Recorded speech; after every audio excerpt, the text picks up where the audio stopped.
So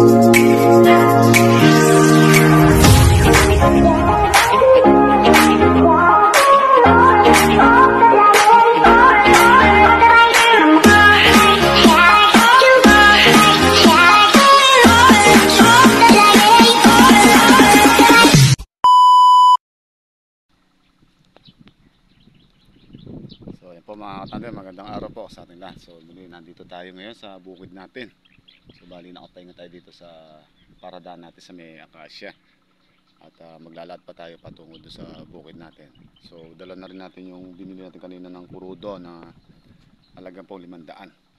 So bali umaandar na rin po yung bomba natin para sa pagpapatubig doon sa in-spray natin nung isang araw sa yung kahapon.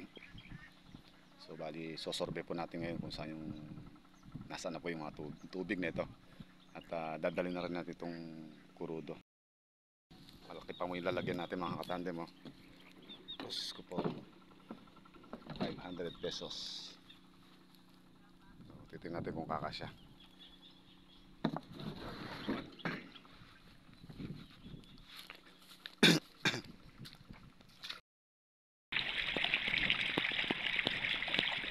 So yung mga katandem, tuloy-tuloy po yung pagpatubig natin ngayon. Bali may pigtas din dito sa gitna ng patuto natin. So patungo po siya rito sa pangalawang banos natin. So bali dito po nagkakatubig na rin po yan sa tagas-tagas na sa taas. So yan po. Ngayon bali po dalawang pigtas po maandar natin. Yan. Yan po may sako na yan mga katandem. Pigtas din po yan. Ayan, naglagay tayo sako dyan. Yun ang pinakasarahan natin. Bali po patungo siya doon sa kabilang banos naman, doon sa dulo sa bungad po na yung mga katandem. Ito naman yan.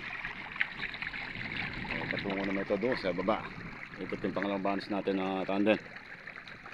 Diretso siya sa dulo din na yun. Kaya pinaghiwalay ho natin yung pigtas natin at pinagsabay na rin natin na pinatubigan. Kaya kukunin po natin ito hanggang bukas kung mapupuno na po natin ng tubig ang pinitakan. Kailangan po mga katandem na may palubog natin sa tubig. Halimbawa po tulad po yan, malalim ang tubig. Para po sa ganon, yung punda mo makuha po natin na mapalubog sa tubig at makarga siya ng init, malulusaw na po siya.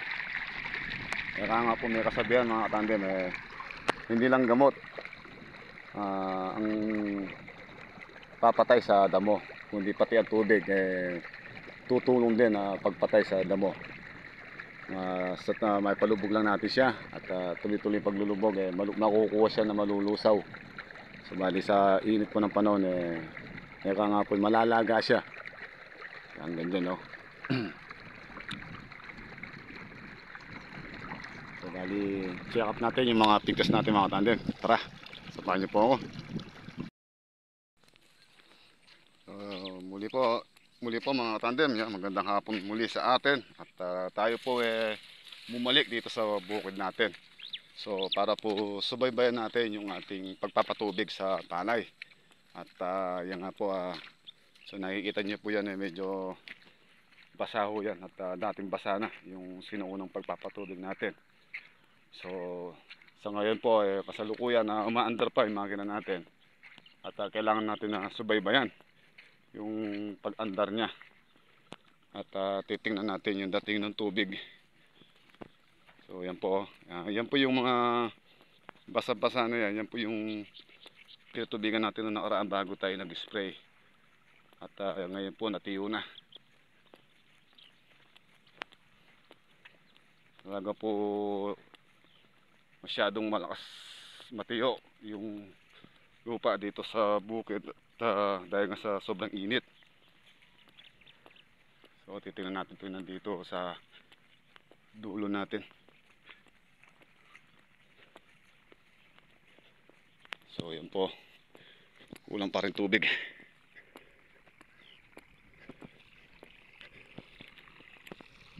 Kulang. Tapos to so meron na. Bali hindi na natin sasara yan mga katandem para pumapuno ng tubig yung isang pita. Dito lang tayo magsasara sa bungad po na ito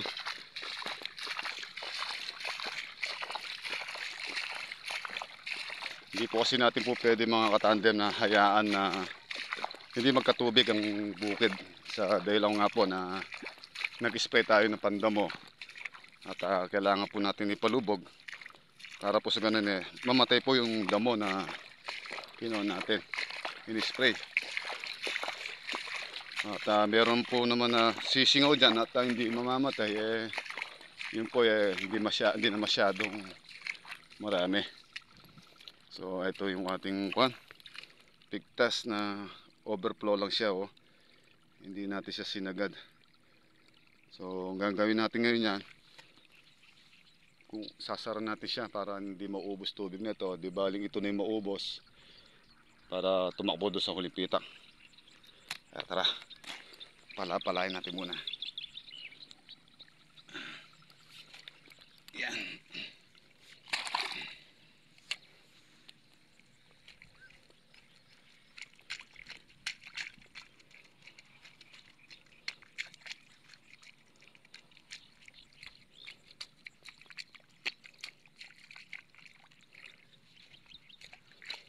Tapos apakan lang natin konti rito. Hindi siya sagad yung ano po yung kanya yun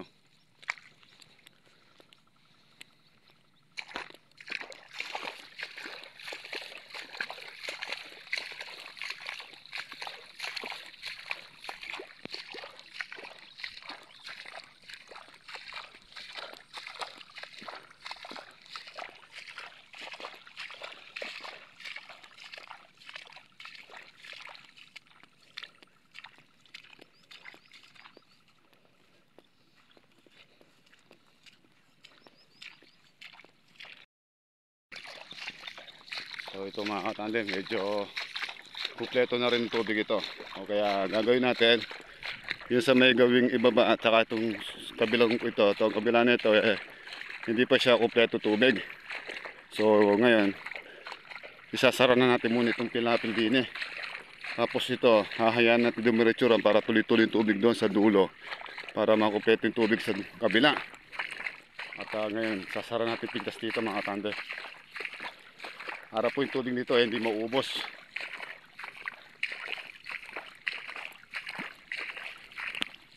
So mangyayari po, stain lang tubig dito sa isang pitak natin ito. Malaki-laking pinitak ng mga tandem Ito pa, yung pa natin Oo, yan po. Sara-sara muna tayo. So papatay natin muna siya po natin, yung pang video natin para po masara natin ito mga tandem.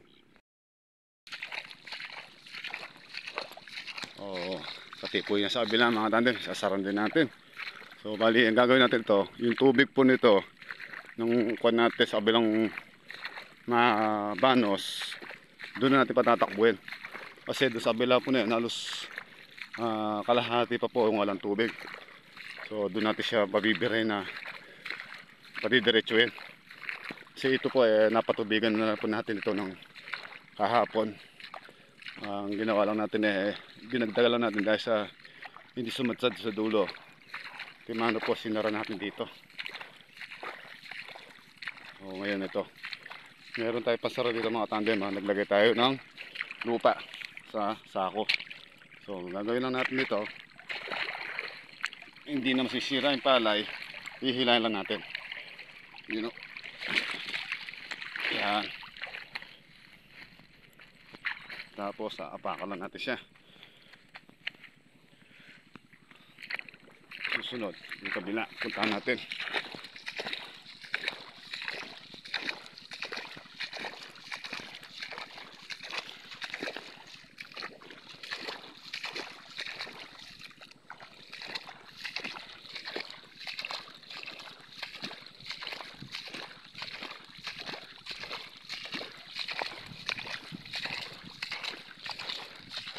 Bali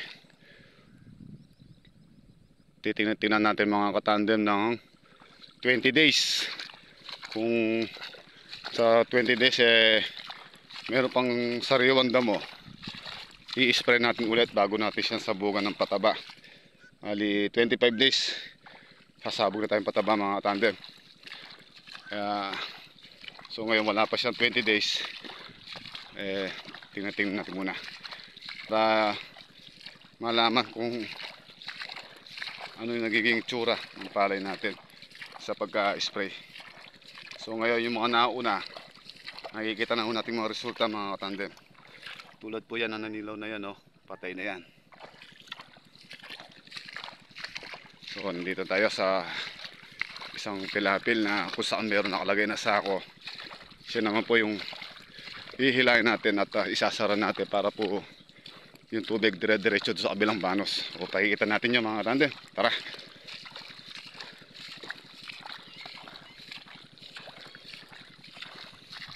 Yun o. Layo na natin dun sa ako no. Saan tayo nanggaling.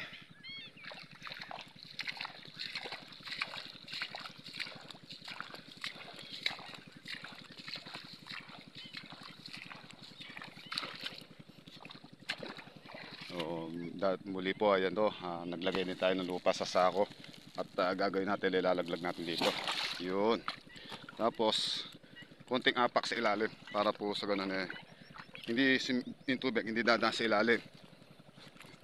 Yan o, flat na flat siya.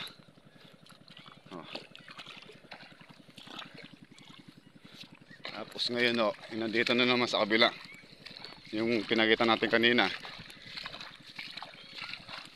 Patungo ito sa pangalawang banos natin. Lambot to, lambot ng lupa dahil sa maaga natin napatubigan, tsaka yung nga po medyo matindi yung pagkakayod natin at pagpapatag.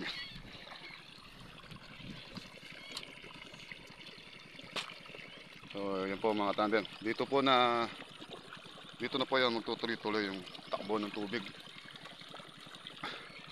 patungo po dito sa pangalawang banos natin. Patungo siya doon sa ibaba na yon.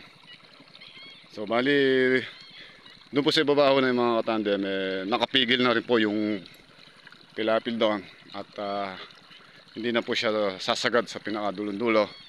So bukas po babalikan natin para po malaman natin hanggang saan ang aabot. Hanggang ngayon po maandar pa yung baba natin at tabay-tabay tayo. Tabayanan natin.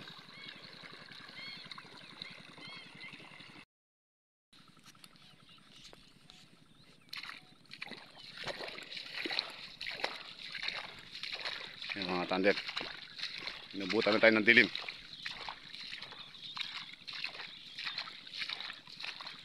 Kailangan talaga sakripisyo mga katandem.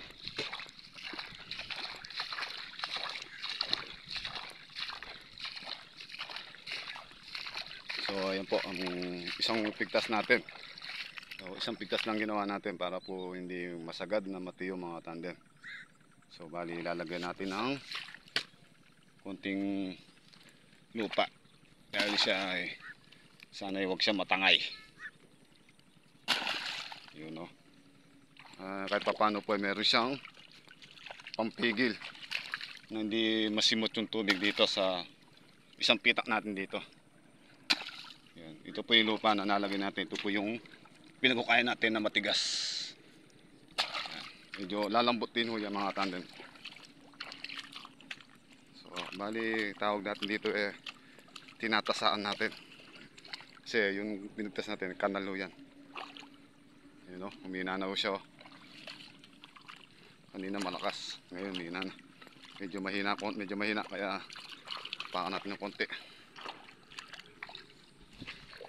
Halos wala pa pong tubig dito mga tandem mo.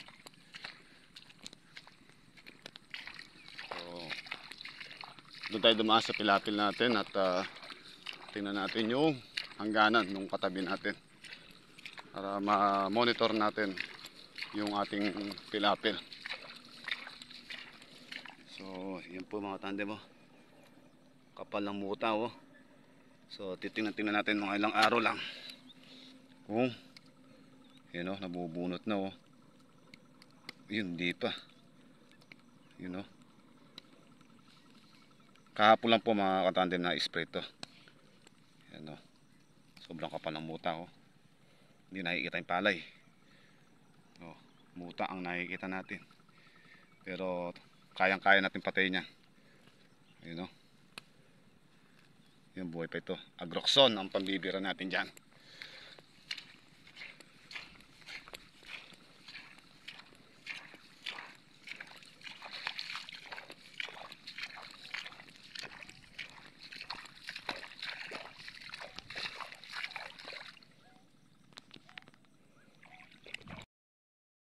So bali po ito, yan, papapasok ko na rin ang tubig ito mga tandem ko.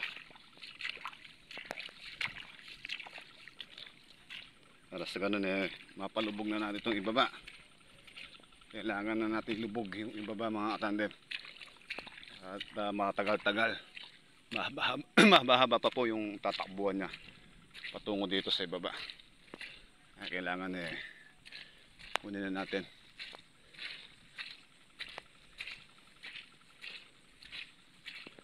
Bali, pabalik na po tayo mga tandem kung saan po tayo na nanggaling kanina at saan natin iniwanan yung motor.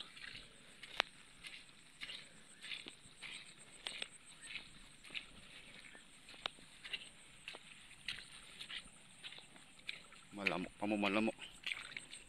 Malamok pa more. More. So dito po ayan wala pang ganong tubig din dito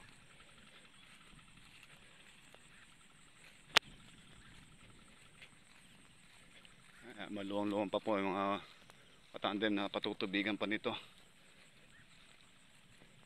Hindi pa kayang yarin hanggang bukas.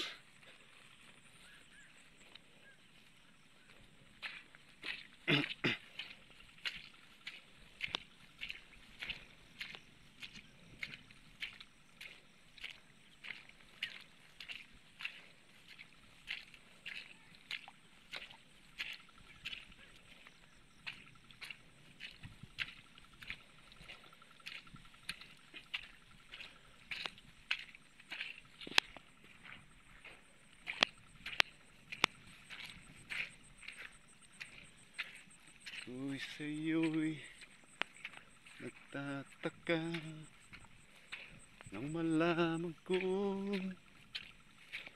tunay ang pag-ibig ko. Ang dami kong ito.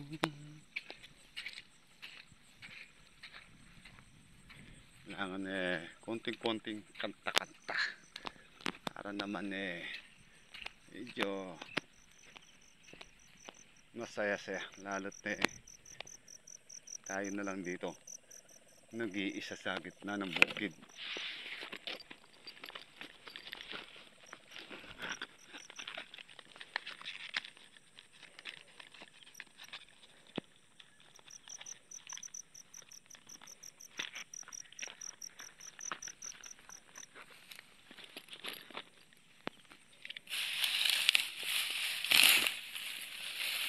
Masusunod pa kaya ito mga tandem, lalot na wala nang init.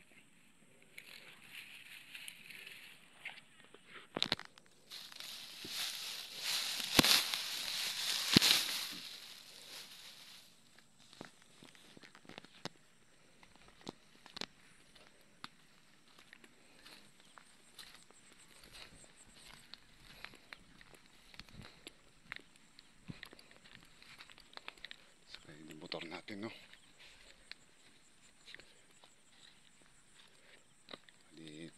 tingin tayo dito na pwede natin sunugin.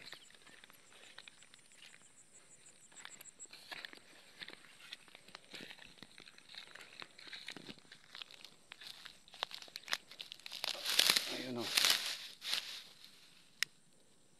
habang waiting na tayo sa pagpatuloy natin. Yun liyabo.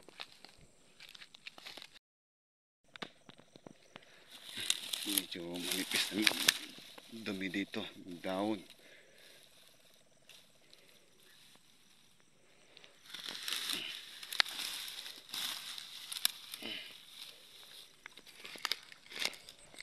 Yun liyabo.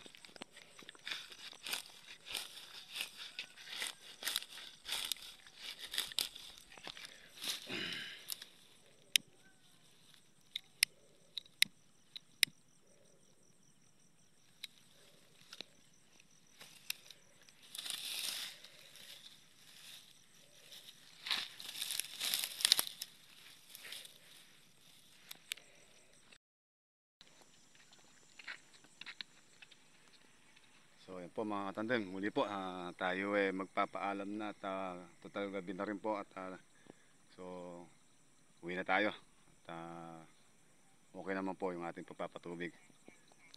So muli hanggang sa huli po mga katandem. Tara, let's go, uwi na tayo.